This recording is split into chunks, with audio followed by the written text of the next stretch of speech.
Hi guys, Sir Jem ini here, Tar Reader. So tingnan natin, isipin mo mabuti ang tanong na nais mong masagot ng yes or no.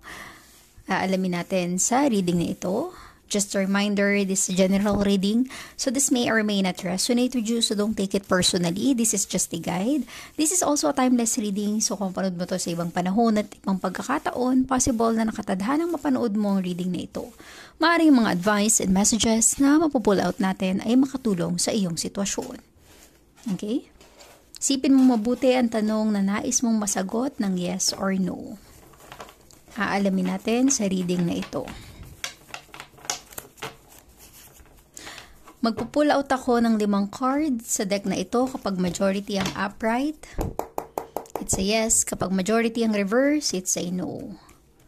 Okay? Isipin mo mabuti ang tanong na nais mong masagot ng yes or no. Let us see your energy. Let us see your energy.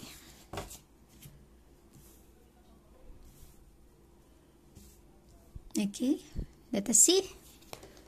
Ace of Wands upright.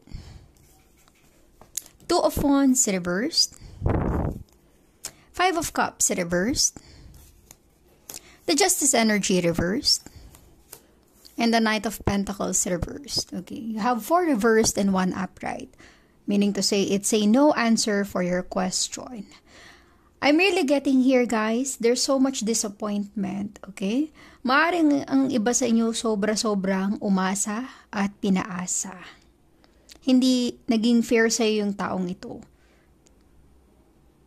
Possible ang iba sa inyo sobra-sobra yung binigay, pero taker lang siya. Take lang siya ng take. Hindi niya nire-reciprocate yung pagpapahalaga na ginawa mo sa kanya. Naging unfair siya sa'yo. Yung taong connected sa'yo or yung sitwasyon na pinagdadaanan mo. A strong Libra sign ay posibleng involved sa'yo. An air sign energy. Okay? Nafe-feel ko ang iba sa inyo umaasa pa rin. Still hoping. Pero there's so much disappointment na nafe-feel mo sa energy na ito. Para bang may mga times or moment na ayaw mo nang umasa.